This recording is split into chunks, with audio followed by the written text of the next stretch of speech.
The sky was dark, covered in thick clouds that seemed to stretch endlessly. The air smelled of burning metal and distant explosions. Captain Eric Dawson stood at the edge of the command deck, his gaze fixed on the battlefield below. The black ship, a massive warship unlike any other, hovered just above the surface, its engines rumbling like a beast ready to strike.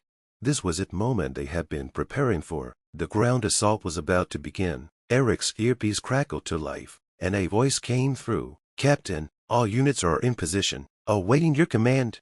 Eric took a deep breath. The enemy had fortified the city. Their forces dug in deep. This was no ordinary battle. It was the final push, the one that would decide everything. He knew the risks, but there was no turning back now.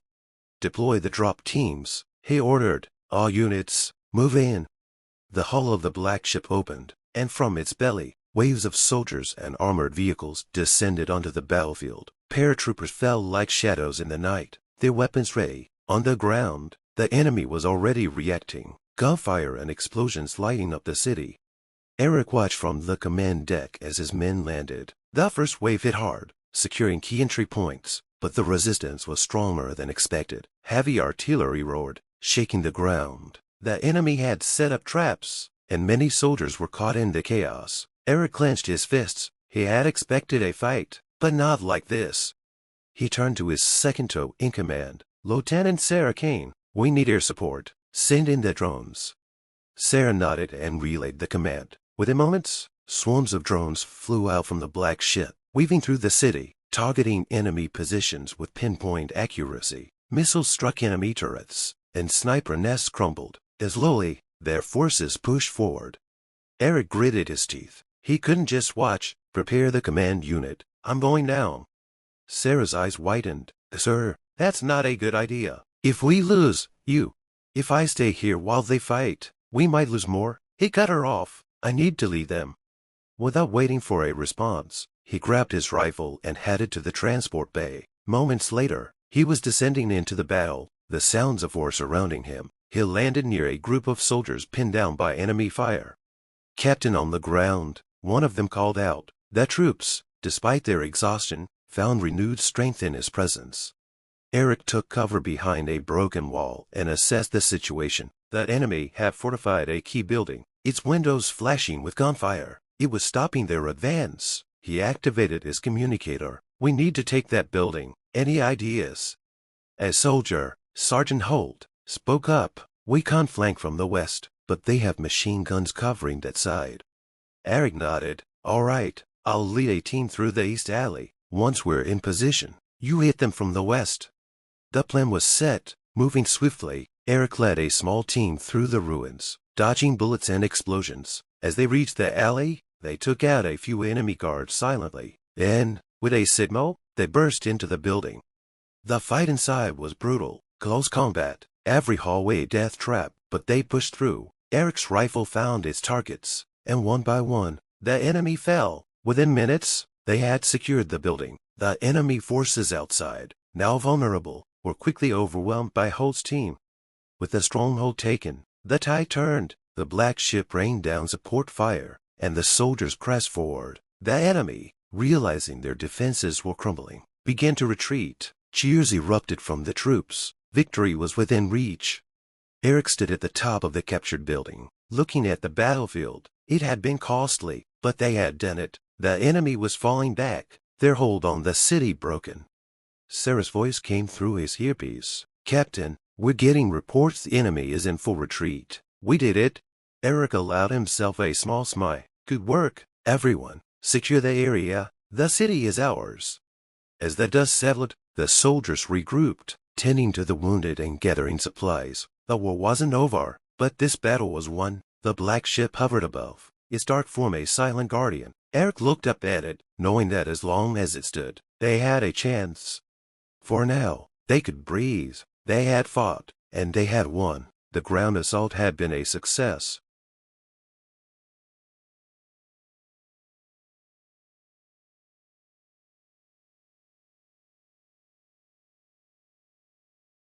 The storm was coming. It was the kind of storm that had been whispered about for months, with people speaking in hushed tones whenever it was mentioned. No one truly knew when it would arrive, but they all knew it would. The black ship had been seen on the horizon, a massive shadow against the burning orange skies of the late afternoon. Now, the time had come. It was the eve of the ground assault.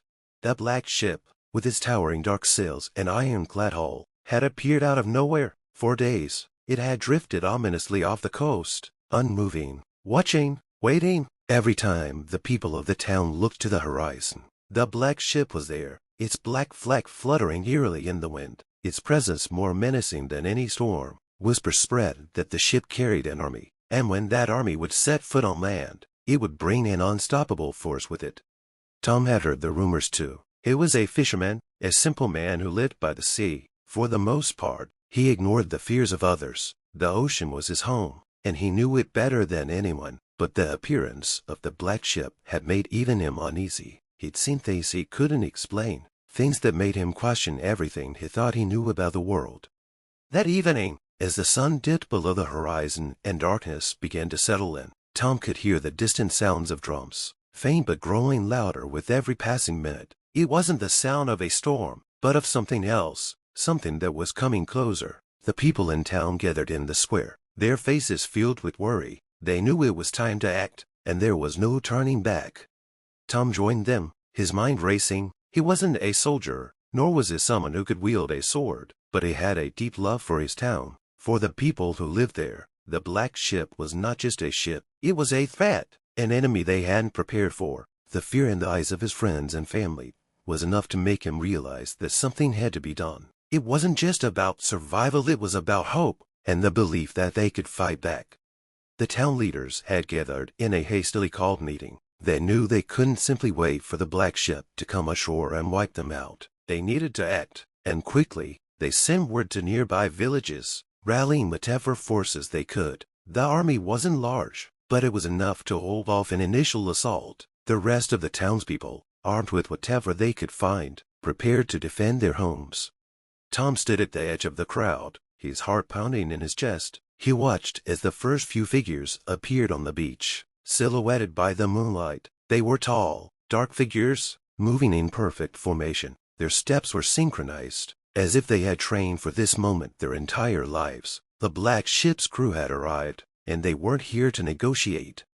The first few moments were tense. The sound of the drums grew louder, and the air seemed to grow thicker with each beat. But then, as if on cue, the army charged. The soldiers on the ground were ready, but they hadn't prepared for the overwhelming force they now faced. The black ship's soldiers were relentless, their weapons sharp, their movements fast and deadly. The town defenders fought valiantly, but it was clear they were outmatched. In the midst of the chaos, Tom found himself face to face with one of the attackers. He had no sword, no shield. All he had was a fishing knife, barely a weapon at all. The soldier before him was tall, clad in dark armor that gleamed in the moonlight. He raised his sword, ready to strike, but Tom didn't move. Instead, he looked the soldier in the eye, willing himself not to show fear.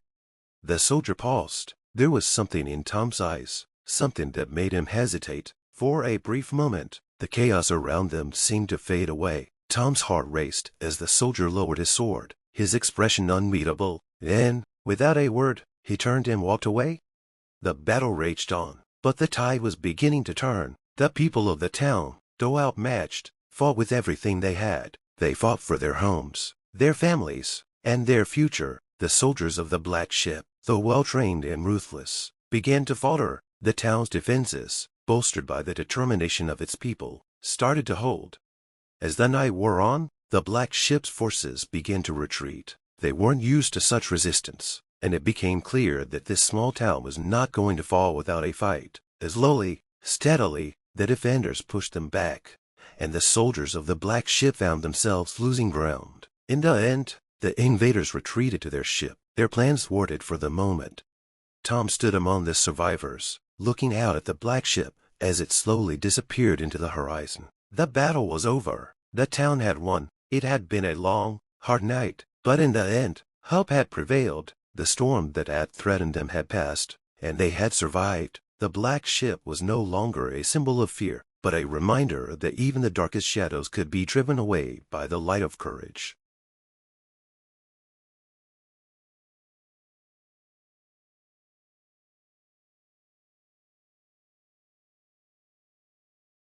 The sun dipped low, casting long shadows over the barren landscape. The black ship, a massive vessel with dark metal plates and an intimidating silhouette, hovered just above the ground. It had arrived from an unknown place, a mysterious craft that seemed out of place in the peaceful town below. For weeks, it had loomed overhead, its intentions unclear, its crew unknown. The people had feared the worst, unsure if the ship was here for conquest or peace. Today, the silence would break. The ground attack was about to begin. In the early morning hours, the ground shook. It wasn't an earthquake, it was the sound of engines roaring to life. The black ship's engines whined as they powered up, lifting the craft slightly higher into the air before it hovered down toward the open plains just outside the town. A rumbling noise followed, as if the earth itself was responding to the ship's descent. The townspeople gathered at the edge of the fields, unsure of what to do, eyes fixed on the imposing figure above them. From within the ship, a hatch opened, revealing a platform. A strange group of figures began to emerge, their movements coordinated and precise. They were dressed in dark, armored suits, their faces obscured by helmets. They didn't speak, their silence adding to the unease that had settled over the town. The leader, a tall figure with a scarred face and commanding posture, gestured for the others to spread out. The town was in a state of panic. The once bustling streets now felt like a ghost town, with most people having taken shelter in their homes or gathered in the town hall, looking for answers. The mayor, a stout man with a sharp eye, had been in constant communication with the military, but they had no answers. No one knew who these invaders were or what they wanted. All they knew was that the black ship had arrived, and the ground assault had begun. The first wave of soldiers moved quickly, advancing in tight formation toward the center of town. They didn't fire their weapons, but their presence was enough to send waves of fear through the residents. The air seemed thick with tension, every footstep on the dusty ground echoing like a drumbeat in the hearts of the townspeople. As they moved closer to the town's borders, the leader signaled to his squad. They stopped and began to set up devices at strategic locations, technology far beyond what the people had ever seen. No one could make sense of it, but everyone knew that the ship and its crew were not here for a simple visit. The mayor stood in the town hall, trying to keep order, though the chaos around him made it difficult. He tried to organize an emergency meeting with the surrounding towns, but communication was nearly impossible. The invading force seemed to have blocked all signals, leaving them isolated. As he paced the room, he couldn't help but wonder if this would be the end of everything. The air was thick with uncertainty, but in the midst of that fear, something unexpected happened. A loud hum filled the air as the leader of the black ship's force raised his hand. The soldiers halted, and the leader turned to face the ship. A series of lights blinked across the ship's surface, and then, without warning, a loud voice boomed from speakers hidden within the ship. "We come not to conquer, but to protect," the voice said. It wasn't a threat. It wasn't a command. It was calm, controlled, almost reassuring. "Your world is in danger from forces beyond your comprehension. We are here to help, to ensure your survival." The words seemed to freeze the entire town in place. There had been no warning, no explanation, no signs that they had ever intended anything but hostility. Yet, here they were, making a declaration that defied everything they had feared. The mayor, unsure whether to believe it, stepped outside into the open air, his eyes scanning the soldiers who had now stopped their movement. "Who are you?" the mayor asked, his voice shaky but firm. The leader turned to face him, his helmet reflecting the sunlight. "We are travelers from another world. We have been watching your planet, and we have come to ensure that the danger approaching will not destroy you. We offer you assistance, guidance, and protection. That choice is yours." The mayor took a deep breath, trying to process the situation. His people had been terrified, and now they were faced with an unimaginable reality. The ground assault had not been an attack, but a preparation to defend. It was a moment that felt surreal, but as he looked at the black ship and the soldiers before him, something within him shifted. It was as though the weight of fear lifted, replaced by the possibility of hope. I believe you," the mayor said, his voice steady now. "What must we do?" The leader's posture relaxed, and for the first time, the soldiers around him let their weapons fall to the ground. "We will work together," he said. "You are not alone. We will guide you, and together, we will defend your world."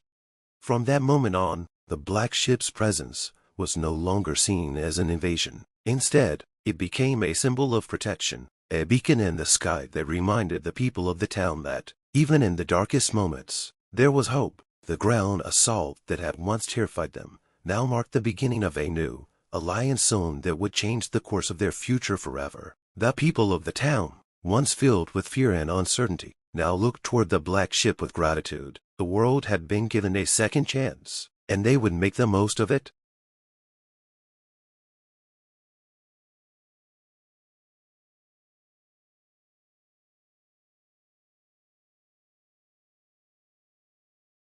The sun had barely risen over the horizon, casting long shadows on the barren landscape. The wind carried a cold bite, and the earth seemed to groan beneath the weight of anticipation. A fleet of ships had been gathering off the coast for days, their black hulls cutting through the waves like silent predators. Among them was the largest of them all, the Black Ship, a vessel of immense power and fearsome reputation. Its crew, hardened by countless battles, stood ready. Today, they were about to launch the most crucial assault of their campaign.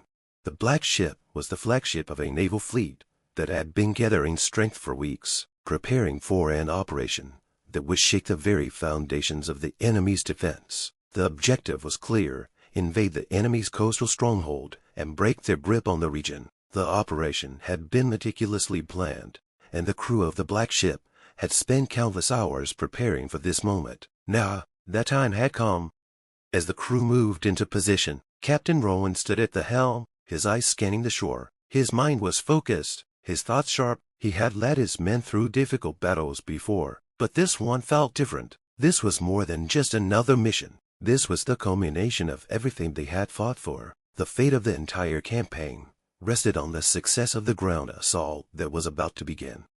The assault force, a group of elite soldiers, was already positioned below deck, ready to disembark. These men were the best of the best, handpicked for their skills and courage. They had trained for months, preparing for the exact moment when they would storm the enemy's defenses and claim victory. Captain Rowan knew that their success depended not only on their training, but also on their ability to adapt in the face of danger. In war, things rarely went according to plan. With a deep breath, Captain Rowan gave the order. The crew moved quickly, unfurling the ropes that would lower the assault boats into the water. The soldiers, clad in their combat gear, gathered around the launch points, ready to make their way to the shore. As the boats hit the water, they surged forward with purpose, each one carrying a group of soldiers towards the enemy's fortified beachhead. The enemy had prepared well, but they had not anticipated the sheer force of the Black Ship's assault. As the boats hit the shoreline, gunfire erupted from the enemy positions, but the soldiers pressed on, moving forward with determination. Captain Rowan watched from the ship as the boats reached the shore, the soldiers leaping from them and charging towards the enemy defenses. The sound of gunfire filled the air, and smoke billowed up from the ground as explosions rocked the beach. The battle was fierce, but the soldiers of the Black Ship were relentless. They had trained for this moment, and they fought with a skill and precision that only the best could possess. The enemy, though well equipped, was not prepared for the speed and efficiency of the assault. Within minutes, the Black Ship's forces had secured a foothold on the beach, pushing the enemy back and gaining ground with every step. Captain Rowan's heart raced as he watched the progress unfold. The battle was far from over, but the first wave of soldiers had already made a significant impact. He could see their movements through the large spyglass on the deck, the soldiers advancing with discipline, clearing out enemy positions one by one. It was clear that the Black Ship's forces had the upper hand. As the hours passed, the battle raged on. The soldiers continued their relentless push, their comrades providing cover fire from the ships offshore. The Black Ship's artillery unleashed devastating barrages, raining down fire on the enemy's defensive positions. The enemy, disoriented by the overwhelming force, began to retreat. The soldiers of the Black Ship pressed forward, taking advantage of the enemy's faltering defenses. By midday, the tide had turned. The enemy, unable to withstand the onslaught, began to collapse. The soldiers of the Black Ship had broken through their lines, and the defenders were scrambling to reorganize. Captain Rowan, sensing victory within his grasp, issued the final command for a full-scale push. The soldiers, exhausted but determined, surged forward with renewed energy. As the final enemy positions fell, the soldiers of the Black Ship stood victorious, The beach was littered with the remnants of battle, but the victory was undeniable. The black ship had launched its ground assault and emerged triumphant. The enemy had been defeated, their stronghold broken, and the region was now under the control of Captain Rowan and his forces.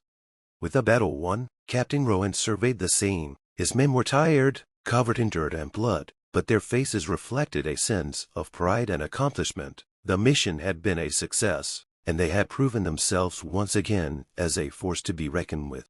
As the sun began to set on the battlefield, Captain Rowan stood on the deck of the black ship, gazing out at the horizon. The assault was over, but the war was far from finished. There would be more battles to fight, more challenges to overcome, but for now, he allowed himself a moment of relief. The black ship had launched its ground assault, and it had succeeded.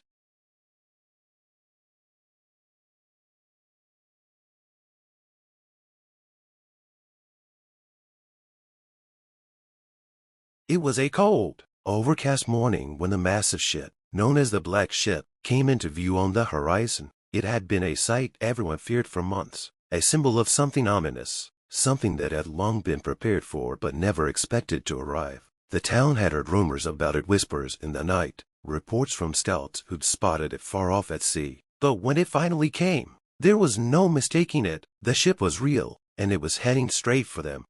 The people of the coastal town had always led peaceful lives, far from the politics and dangers of the world beyond the sea. They worked their lands, fished the waters, and never worried about the outside world. But that all changed the moment the black ship appeared. The ship was enormous, towering above everything in sight, its dark sails swaying in the wind like something unnatural. The town had never seen anything like it. It wasn't just a ship, it was a force, and it was coming for them.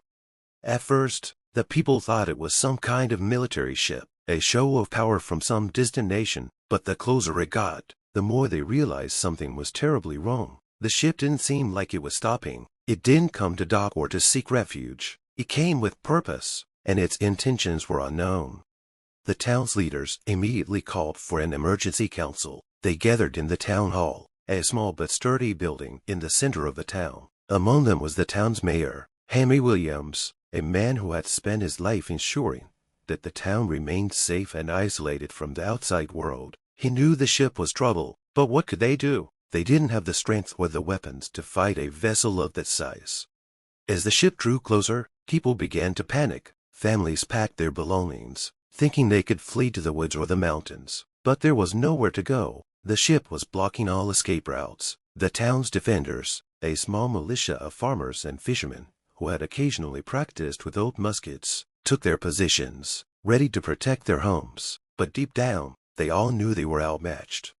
When the black ship finally anchored off the coast, the first wave of fear hit the town. The ship's crew, dressed in black uniforms, began to disembark onto the shore. They were well organized and moved with precision, like soldiers following orders. They didn't show any aggression, but their presence alone sent chills through the crowd. No one knew who they were, where they came from, or what they wanted. The mayor stepped forward, hoping to speak with the leader of the crew. But when he approached, he was met by a man whose cold gaze made his heart race. The man didn't speak at first, only studied Henry with an unsettling intensity. Then, in a low, steady voice, he said, "We are here because we have been sent. The assault on the land begins now." The words hit Henry like a blow to the chest. What did that even mean? He looked around at the townspeople, seeing the fear in their eyes. But there was no turning back now. The time for peace was over. The crew began to set up camp near the beach, erecting barricades and preparing equipment. At first, it seemed like they were preparing for something big. They worked without rest, day and night, and soon, the entire coastline was lined with strange devices. Henry watched from the town's edge, trying to understand what was happening. Then, one morning, the earth beneath their feet began to shake. It wasn't an earthquake, it was the sound of a large force moving underground, as if the earth itself was being altered. The people screamed in terror as cracks appeared in the ground, opening wide and swallowing up sections of the town. The attack had begun. In the chaos that followed, it was clear that the black ship wasn't just a symbol of power. It was the tip of an invasion force, one that had been planning for years. The crew members had technology the town had never seen, machines that could control the earth, bend metal, and create weapons of unimaginable power. No one knew where they came from or what they wanted. But it didn't matter. The town had no choice but to defend itself. For days, the battle raged. The townspeople fought with everything they had: makeshift weapons, courage, and determination. They held their ground, but it was a losing battle. The invaders had too much power, too much control, and the town's defenses were crumbling. Just when all seemed lost, something unexpected happened. The mayor, Henry, managed to get close to one of the invaders and demanded to know why they were attacking. The invader, a young man with a tired expression, hesitated for a moment before speaking. "We're not here to destroy you," he said, his voice soft but urgent. "We're here to warn you. The land you live on is in danger. The forces that are coming after you are beyond anything you can imagine. The ship, the technology, it's part of a larger effort to save this place. We are not the enemy, but we can't stop them alone." Henry's heart skipped a beat. Could it be true? Were they really here to help? The invaders explained that they had come from another land, a place that had faced the same destructive forces. They had built the Black Ship as a last-ditch effort to prevent an even greater catastrophe. But the town had been in their path, and they had to launch the assault to ensure they could clear the way. The truth was hard to swallow, but as the days passed, the town realized they had no choice but to work together with the invaders. Slowly, the ship's crew dismantled the machines that had caused the destruction, and with their help, the town began to rebuild. It wasn't easy, but they had no choice but to trust them. In the end, the Black Ship sailed away, leaving the town intact. The people had learned that sometimes appearances can be deceiving. What they thought was an attack had turned out to be a necessary intervention, one that saved them from an even greater threat. The town returned to normal, but they would never forget the lesson they had learned, that sometimes you have to embrace the unexpected to survive. And though the ship was gone, they knew that the battle wasn't over, it was just beginning.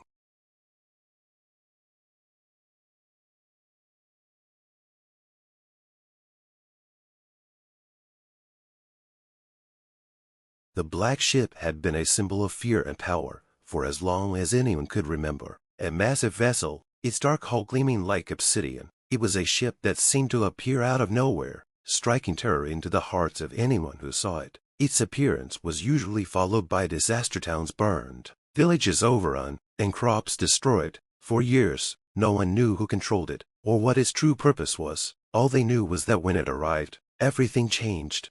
This time, however, things were different. The Black Ship had landed far closer to civilization than anyone anticipated, just outside a small town nestled along the coast. There were no warnings, no time to prepare. By the time the authorities heard reports of its arrival, it was already too late. The Black Ship had already launched its assault.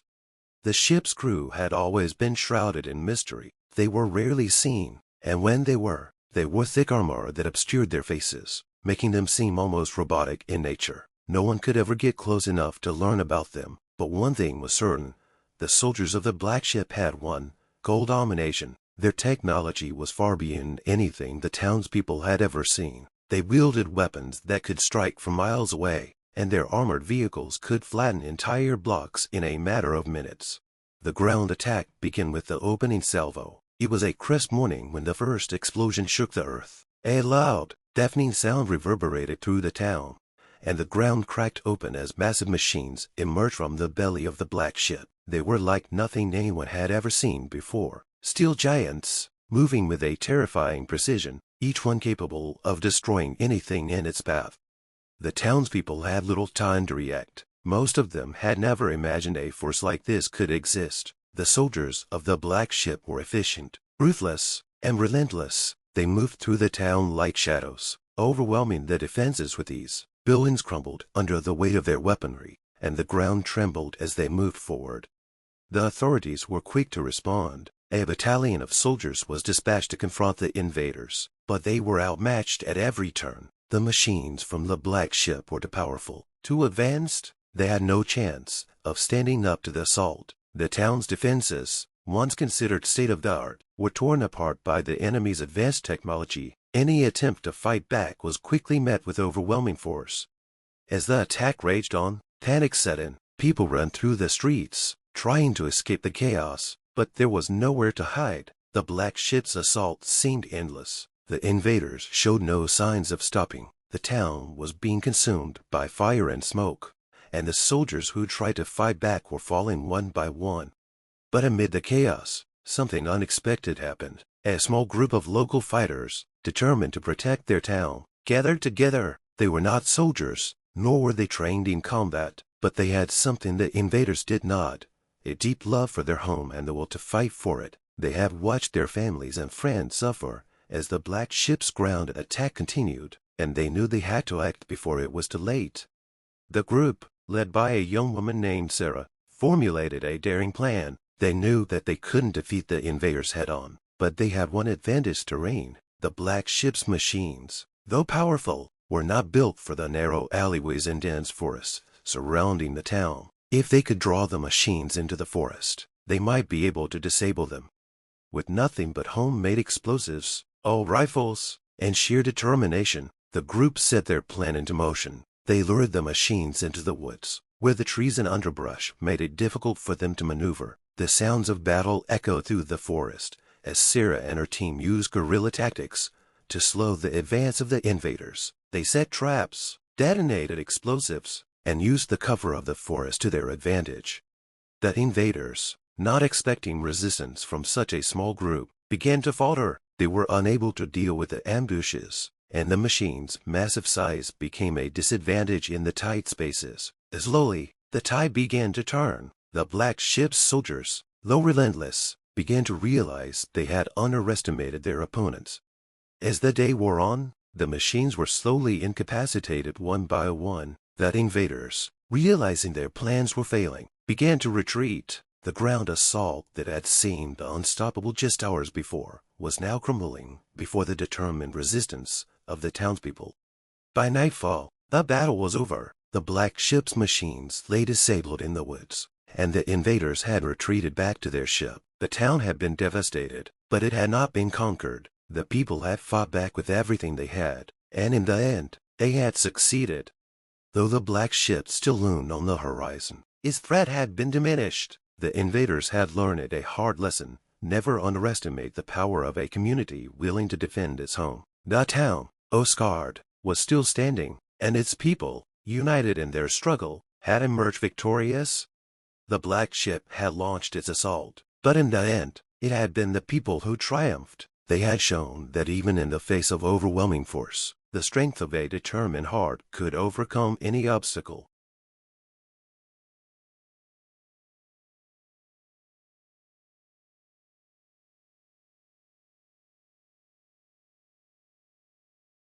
The black ship appeared in the sky just before dawn, its dark metal surface absorbing the early morning light. The people in the city below had never seen anything like it before. Silent, massive, and foreboding, soldiers and civilians alike stood frozen, staring at the ship that seemed to hover just above the tallest buildings. And, without warning, the assault began. The first explosions tore through the streets, sending debris flying in every direction. The ground shook as powerful blasts ripped through buildings, leaving behind fire and smoke. The city's defenses activated almost immediately, but no one had been prepared for an enemy like this. Captain James Carter, a battle-hardened soldier with years of experience, was in the command center when the first alarms went off. He grabbed his helmet and rushed to the streets, where his team was already assembling. "Status," he barked, scanning the faces of his men. "Unknown enemy force," Sergeant Miller responded, his voice steady despite the chaos. "They're deploying ground troops, black armor, advanced weaponry. We've never seen anything like them." James nodded. "Then we fight with everything we have." The team moved through the ruined streets, weapons ready. Smoke and fire filled the air as the enemy soldiers descended from the black ship in sleek, black transport crafts. Their armor gleamed in the light of burning buildings, and their weapons fired deadly beams of energy. James and his team took cover behind a collapsed wall. "Wait for my signal," he whispered. The enemy soldiers moved forward in perfect formation, their footsteps echoing against the broken pavement. "Now," James shouted. His team opened fire, bullets and explosives cutting through the smoke. The enemy soldiers reacted instantly, their armor deflecting some of the shots. But James had faced tough enemies before, and he knew one thing: every armor had a weakness. go for the joints," he yelled, and his soldiers adjusted their aim. The enemy began to fall, their dark figures crumpling onto the ground. But for every one they took down, more arrived. The battle raged through the streets, and James knew they couldn't hold out forever. The city's defensive cannons roared to life, targeting the black ship in the sky. Massive explosions lit up the night, but the ship's shields absorbed the impact. It remained unmoved, as if mocking their attempts. James turned to Sergeant Miller. "We need to get inside that thing. If we don't take it down, this battle is over before it begins." Miller hesitated but nodded. "How do we get up there?" James looked around and spotted one of the enemy's transport crafts that had crashed nearby. "We take their own ship." They moved quickly, eliminating the remaining enemy soldiers near the craft. James climbed inside, his hands moving over the unfamiliar controls. "Miller, get on weapons. The rest of you, strap in." The craft lifted off the ground, shaky at first, but James quickly adjusted. He pushed it forward, heading straight for the black ship. The enemy's other crafts noticed and began firing. The small ship shook violently as blasts hit its sides.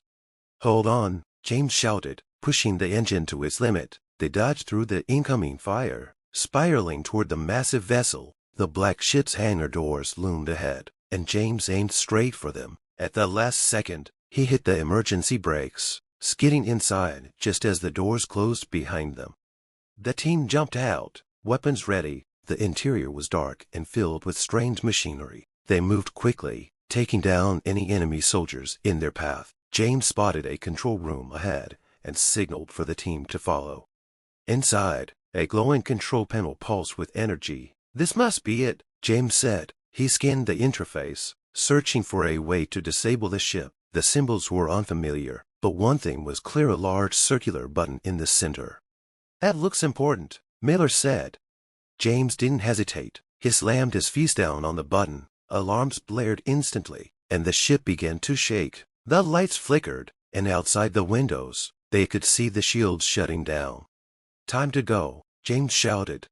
They ran back to the captured transport craft. As the black ship's systems collapsed, explosions erupted along the walls, fire consuming everything. James piloted the ship out of the hangar, just as the entire structure began to implode. From the ground, the surviving soldiers and civilians watched as the black ship burned, breaking apart in the sky. The enemy forces on the ground, now leaderless, faltered. The city's defenders pushed forward, driving them back. James and his team landed safely, stepping out to see the wreckage falling like meteors. The people cheered, knowing the battle was won. James looked at his team, bruised but alive. He exhaled deeply. "We did it." Miller grinned. "Yeah, but let's never do that again."